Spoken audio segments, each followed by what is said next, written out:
Welcome to the deep dive. We're here to take, well, sometimes complex ideas, ancient stories, piles of research, really, and sort of distill them down into insights you can actually use. Surprising insights sometimes. That's the goal. And today, we're not just looking at history, we're actually journeying into a really old account, one that maybe surprisingly holds up a mirror to our lives right now. It really does. Yeah, it seems simple on the surface, but it just unravels into these powerful lessons about, choices, consequences, Mm. and our relationship with something bigger than us. And what's fascinating, I think, with this particular narrative is how it almost acts like a blueprint. Mm. You can see these enduring human tendencies playing out. Like what specifically? Well, the chase for material stuff, right? The challenges that come with conflict, which seems inevitable sometimes. But also the steadfastness of these divine promises that run through it. Mm. It really makes you ask yourself, how do my daily choices, the little things, Yeah. how do they line up with, well, something deeper, a bigger purpose? Right, is there an alignment there? Exactly. In this deep dive today, we hope it helps you connect those dots. See how these ancient truths, really, they offer practical guidance for how we live and think today. For better or sometimes for worse. Okay, so that's our mission then. We want to Yeah. pull out the crucial insights, look at the allegorical meanings, how characters, events, they symbolize bigger things, divine purpose, human nature, maybe that subtle push and pull of good and evil. Yeah, getting beneath the surface. We want to explore the why behind what happens in the story, and maybe most importantly, the so what. What does it mean for us right now? The takeaway. Exactly. So let's unpack this. Our story kicks off with a key figure, Abram. He's coming back from, well, a significant detour, Egypt. Right. A place where, let's be honest, he made some questionable choices. That's putting it mildly. Lying about his wife Sarai being his sister to save his own neck. That's not great. Not his finest hour, no. But here's the twist. Despite these, very human failings, the text says he returns very rich in livestock, silver, and gold. Which is interesting. It's not just a throwaway detail, is it? It feels like a statement about recovery, maybe divine grace even. I think it absolutely is. And Egypt, in this context, allegorically speaking, Mm-hmm. it's powerful. Yeah. It could represent any place, any time, Yeah. where we maybe rely purely on ourselves. you know, where we compromise our values, maybe step off that path we felt guided towards, usually out of fear or what seems like necessity at the time. Like the famine that pushed him there. Exactly. The famine pushed him, then fear made him lie. Mm. It was definitely a deviation from his original calling, but his return, that journey back, that signifies recovery. Coming back to himself, yes, but maybe more importantly, coming back to his spiritual starting point. Okay. And what's really striking when you dig into the research is that the wealth, it wasn't just because he was clever or even just Pharaoh being generous after the fact. No. No. The analysis suggests that this influx of gain, even though it came out of a compromised, frankly unethical situation, Mm. it ultimately points to a higher power stepping in, intervention. So it's like grace operating even in the midst of a mess he partly created. Precisely. It's not about saying the lie was okay, but it shows how grace can work in unexpected ways, even turning compromised situations around. Okay, so connecting that to our experience, Mhm. it suggests that even when we mess up, right, even when we take detours, big ones sometimes. Which we all do. Yeah, we all do. Yeah. It doesn't necessarily mean that a higher purpose or provision is just gone. It sounds like a message about second chances.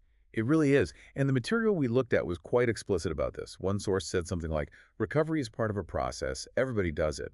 But we deal with a God that's able to allow us to recover. And then it mentions, God is a God of a what? Of a second chance.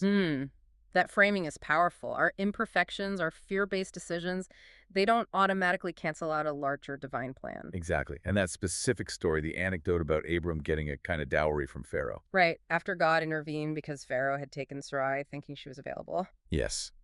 Despite Abram's deception causing the whole problem, it really illustrates this idea of grace. Again, not endorsing the mistake, but showing how grace can operate despite the mistake, transforming even ethically murky situations. It speaks to maybe the resilience of that higher plan. It can course correct, maybe even use our screw-ups if we eventually turn back. I think that's a fair interpretation. It suggests a divine purpose that can work through and even redeem our temporary detours, provided there's that return to alignment. Okay, so Abram's back, wiser, probably, richer, definitely. but carrying the weight of those Egyptian choices, the lessons learned. No doubt. And his very first move back in Canaan is incredibly significant. He doesn't set up shop, he doesn't count his gold, he goes straight back to a specific place. Big altar. Yes, the place where he first built an altar between Bethel, house of God, and a heap of ruins. Quite the symbolic neighborhood. Isn't it just? And there, the text says, he again worshiped the Lord. It's like he instinctively knew where his spiritual reset button was. He needed to reconnect right there. It's profoundly symbolic. That reestablishment of his spiritual bearings after the, let's call it, worldly detour in Egypt, it's key.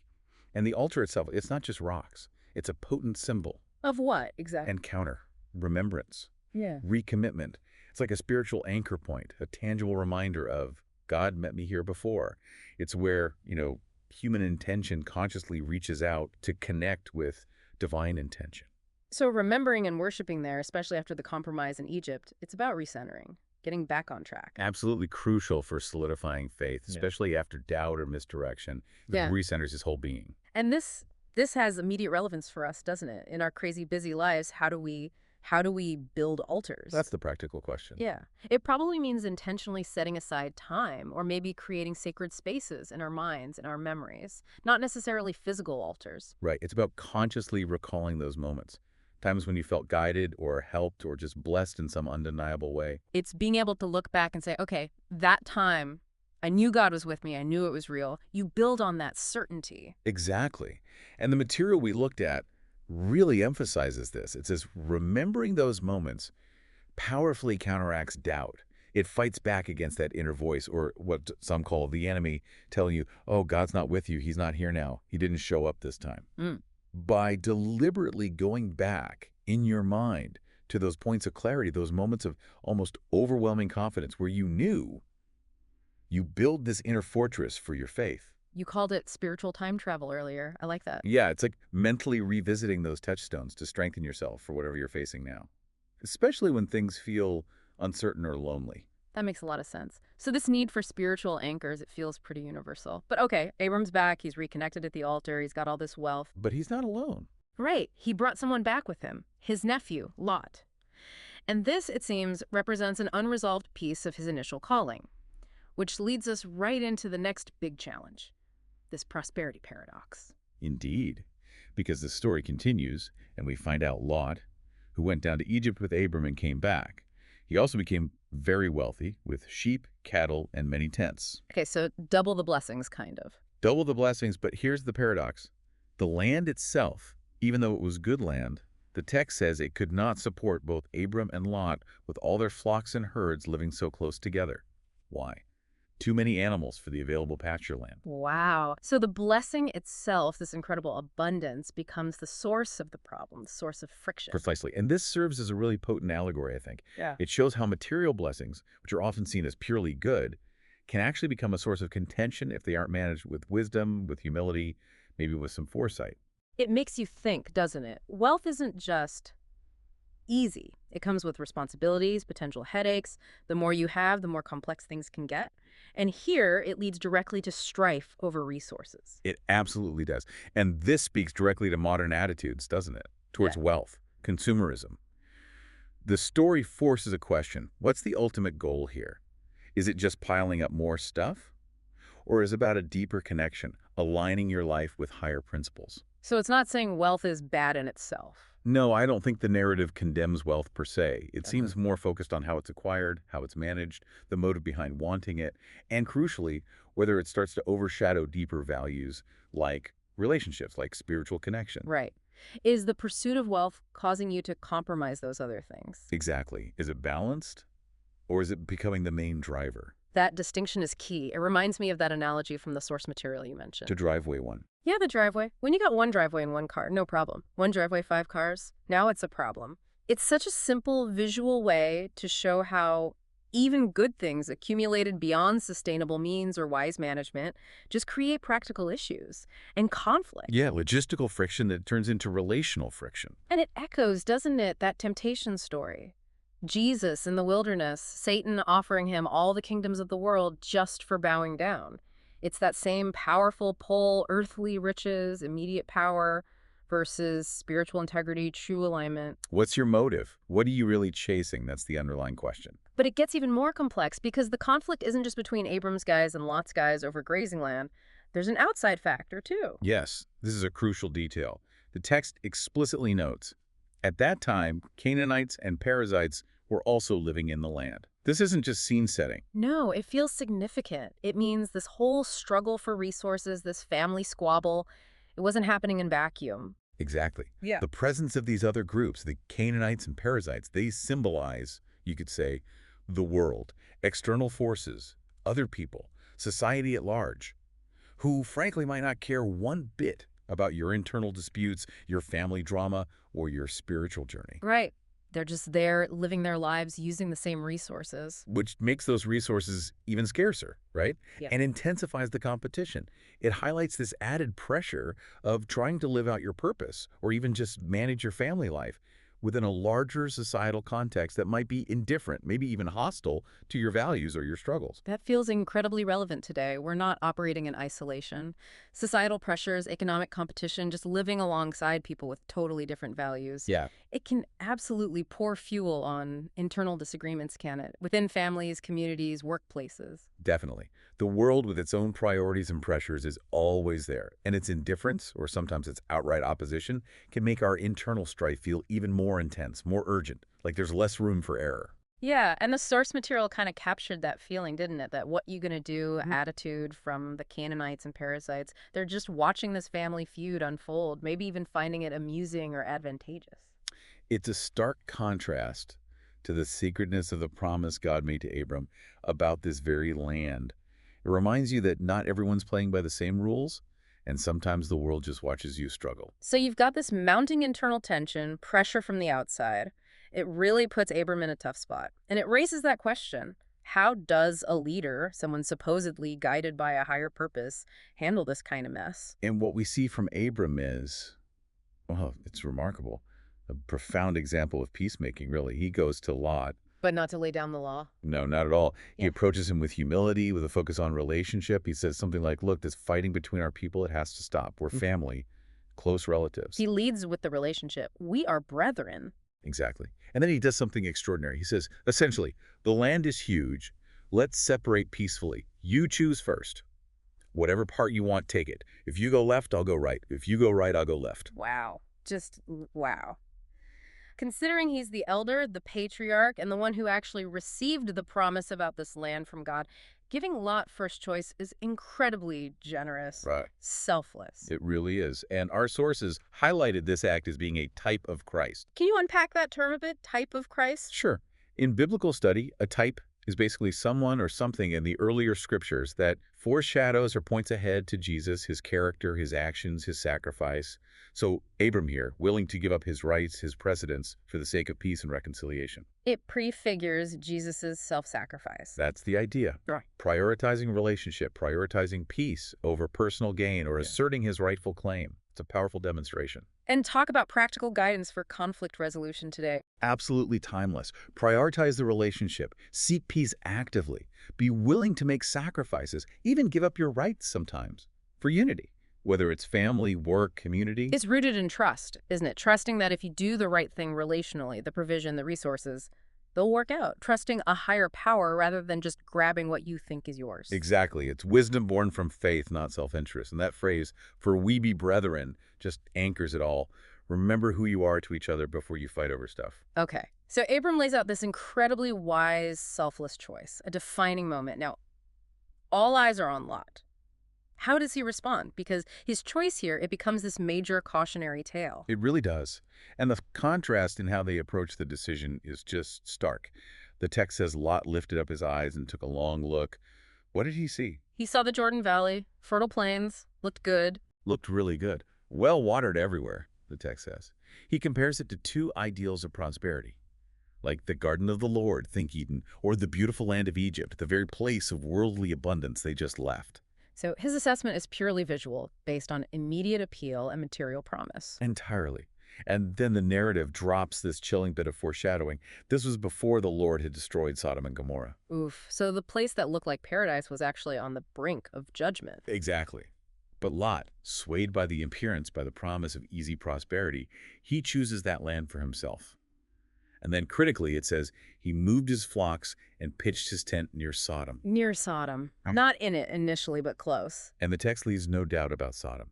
The men there were unusually wicked and sinned greatly against the Lord exceedingly. So Lot's choice, based purely on sight, on what looked good right now, ignoring any potential spiritual danger. It's a powerful allegory, isn't it, for how easily we can be drawn to worldly things, ignoring the hidden costs. It's a classic example of choosing sight over faith, valuing immediate gratification, apparent prosperity over deeper wisdom, or potential consequences.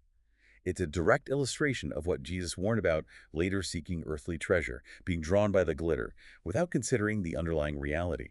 It really is a cautionary tale, a warning against making big life decisions just based on surface appearances or immediate payoff, especially if it means ignoring flashing red lights ethically or spiritually. It urges us, doesn't it, to look deeper, to seek maybe higher guidance, consider long-term impacts, consult our values, not just our eyes or our immediate desires. Yeah. In today's world, it's like choosing the job that pays the most but compromises your integrity, or moving to the place that looks glamorous but is spiritually toxic. And that phrase from the source material about Lot trying to solve problems his own himself, that really captures it. It's self-reliant, short-sighted decision-making, choosing the visually appealing, the seemingly expedient, over alignment with a deeper truth. And that detail about pitching his tent towards Sodom, it's so subtle but so significant. It really is. He didn't dive right in, but the direction was set. It symbolizes that gradual slide, doesn't it? Compromise often isn't a sudden leap. It's a slow drift in the wrong direction. A trajectory chosen based on flawed criteria. It stands in such sharp contrast to Abram, who is willing to take the less obviously fertile land, trusting in the bigger promise. Faith versus sight. Okay, so Lot makes his choice based on sight. He moves towards Sodom. Abram accepts the remaining land. They separate. And then something really interesting happens with the timing. Yes, this is fascinating and easy to miss. Yeah. The source material really zeroed in on this. The text says, after Lot was gone, the Lord said to Abram. After Lot was gone. Precisely.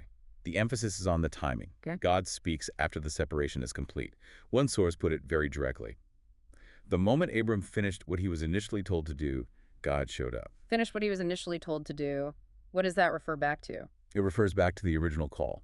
God told Abram way back in Genesis 12, leave your country, your people, and your father's household. Ah, and Lot was nephew, part of the father's household. Exactly. So while Abram left his father, he kept Lot with him. Out of compassion, maybe responsibility, we don't know for sure, but technically it was incomplete obedience to that original command. So Lot staying with him, even if well-intentioned, was a deviation, a hindrance. It seems so. And this moment suggests a crucial spiritual principle. Sometimes further blessing, deeper revelation, the next stage of the plan. It only comes after we fully obey, especially after we let go of things or even relationships that are holding us back from complete alignment, even if you're attached to them. So Abram's delay in fully separating from his family, represented by Lot, meant a delay in receiving the next level of God's promise. That's the implication. It suggests that sometimes barriers, even ones rooted in understandable sentiment or sympathy, need to be removed for the divine plan to fully unfold. God is patient, yes, but certain next steps seem contingent on our full alignment. That resonates. How often do we maybe delay acting on something we know we should do? Letting go of something, changing something, maybe out of fear or sentimentality. Right, like holding on to a situation or relationship that we know isn't quite right or isn't where we're supposed to be anymore. And then we wonder why we feel stuck, why the next chapter isn't starting. Exactly. And the sources use that analogy of Jesus knocking on the door of the Laodicean church in Revelation. He's right there, wanting to come in, but they're lukewarm, self-sufficient. Right. There's a barrier of their own making. The divine presence is available, but the connection requires our action, our clearing the way.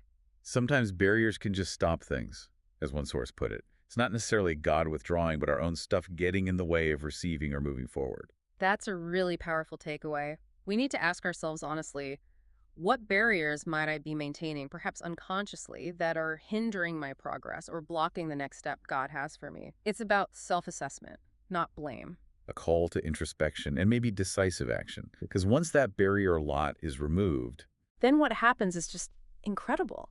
God doesn't just show up with a reminder. He opens the floodgates. The vision expands dramatically. It's breathtaking. The text says God tells Abram, "Look around you, as far as you can see in every direction, north, south, east, west, all this land, I am giving it to you and your offspring forever." Forever, and not just the land, but the descendants. Innumerable descendants. Like the dust of the earth, God says. If anyone could count the dust, then your offspring could be counted. It's this overwhelming promise of multitude and permanence. And then there's an action required from Abram, isn't there? Yes, God tells him, "Go, walk through the length and breadth of the land, for I am giving it to you." So lift up your eyes to see the promise and then walk through it, to possess it, to experience it. It's active participation. Exactly. It transforms perception into possession. It's not passive reception. And this is a powerful reaffirmation of faithfulness, isn't it? Despite Abram's stumbles, despite Lot's choice, the core promise remains and is even expanded. But you mentioned earlier there's a potential shadow side to this promise about land and seed, hinted at in the sources. Yes, a challenging speculation. The idea that because the initial seed, Abram and Lot, representing different paths, began with strife over this very land. Perhaps the seed was planted, allegorically, for future generations, future seeds, to also experience conflict over this same territory.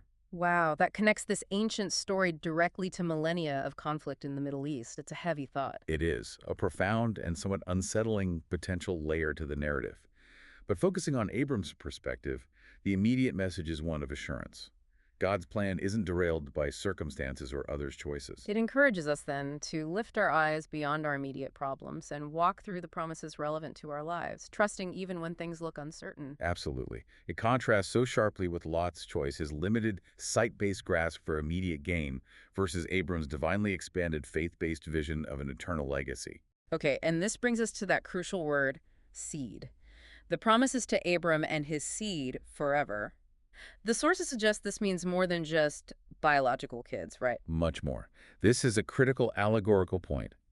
Yes, it includes biological descendants, the nation of Israel, but it expands to encompass spiritual descendants. How so?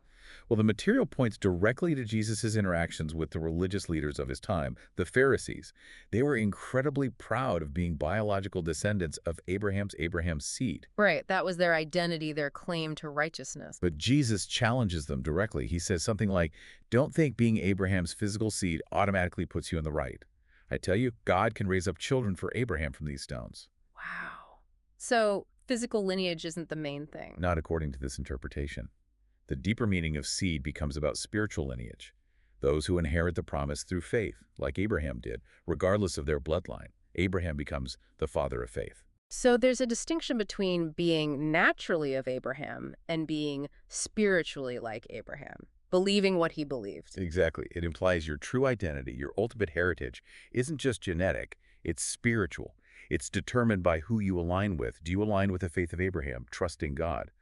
Or, as Jesus chillingly told those same Pharisees who rejected him, are you spiritually aligned with your father, the devil? That's a stark choice. It completely reframes identity. It fundamentally challenges our modern notions of identity based purely on heritage or genetics. It suggests spiritual alignment can actually be more defining. It broadens family and inheritance into a spiritual realm accessible through faith. It really forces you to ask, who am I aligned with? Whose spirit do I reflect in my life? And that Pharisee example is powerful. Their pride in their bloodline meant nothing when their spirit was opposed to the very God Abraham followed. It's not who your ancestors are, but whose spirit lives in you. Okay, so the promise is vast land, descendants like dust, and the definition of family, of seed, is expanded spiritually. How does Abram respond to this incredible expanded vision? What's his next move? His response is consistent. It's worship, immediate tangible worship. The text says, "Then Abram moved his camp to Hebron. There he built an altar to the Lord." Another altar. Another altar. After such a profound encounter, this act signifies renewed faith, deep gratitude, and a doubling down on his commitment to God's faithfulness. It's not just going through the motions, it's his heart's response. And it positions him, spiritually prepares him for whatever comes next. And the sources suggested that what comes next isn't just personal. This alignment prepares him for a larger role. Yes, this is where the discussion broadens quite dramatically. It moves into the idea of humanity's role in a larger spiritual conflict, spiritual warfare. Mm. The idea is that God, for his own reasons, chooses to deal with evil, with the enemy, not just by divine fiat, a snap of the fingers, Which he presumably could do. presumably. But he chooses to work through the workings of the dust, meaning through ordinary human beings, and ultimately, supremely, through Jesus, who took on human form in the likeness of sinful flesh to engage in that battle. So our lives, especially if we're trying to live in alignment with God, they're not just about us. We're participants in something bigger. That's the implication. Abram, now spiritually fortified, aligned, recommitted, he's positioned to be used as an instrument for liberating others, a tool, as one source put it, to tear down the works of the enemy. That's a powerful framing. It's almost like, remember that movie analogy used in the sources, Endgame? Right, the Thanos analogy. It Yep. wasn't saying the enemy is as powerful as Thanos, but highlighting the method God chooses. Not just overwhelming power, but working through humanity, the dust that was made into man, to achieve victory. It gives our struggles, our choices, a kind of cosmic significance, doesn't it? It really does. It suggests our lives aren't just isolated narratives. When we're aligned, where God wants us, our actions can contribute to a much larger divine strategy. It's inspiring, actually. It means that when we overcome our own stuff, get aligned, build those altars, we're not just helping ourselves. We become capable of helping others. We become agents of freedom, potentially. Exactly. It moves us from just focusing on personal recovery or blessing to becoming active participants in a bigger purpose, a tool for liberation, impacting potentially many lives beyond our own. Okay, so let's try to wrap this up. We've covered a lot of ground with Abram.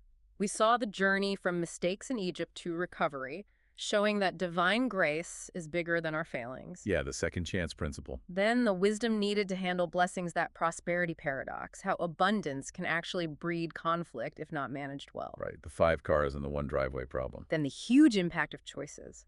Lot choosing by sight, heading toward Sodom, Abram choosing by faith, trusting the promise, and the need to shed those hindrances, like Lot, for spiritual progress. The crucial role of separation and full obedience. And finally, the amazing reaffirmation of God's promises land, innumerable descendants, but also redefining seeds spiritually, and seeing how Abram's renewed worship positioned him for a role in a larger spiritual battle. Putting it all together, it's a rich tapestry of lessons. So here's a final thought maybe for you, the listener, to mull over. As you think about Lot, choosing that green valley that looked so good right before it was destroyed, and Abram trusting God with the less obviously appealing option. Consider this. What Sodoms might we be pitching our tents towards today? What decisions are we tempted to make based purely on appearance, on immediate prosperity, on what society says looks good, while maybe ignoring the exceedingly wicked or simply unhealthy consequences hiding just below the surface? And the flip side, where is God, or that higher calling, inviting you to lift up your eyes and walk through a promise, a path that maybe feels less certain to your natural sight, less immediately rewarding, maybe even harder, but offers that eternal legacy, that deeper integrity? Sight versus faith. It's a choice we face constantly. A lot to think about there, isn't it? This journey into an ancient story really does shine a light on the choices we face every single day. The dynamics are timeless. They really are. Well, until next time on the Deep Dive, keep exploring those deeper currents in the world and in yourselves. Keep questioning, keep discerning that path of true alignment.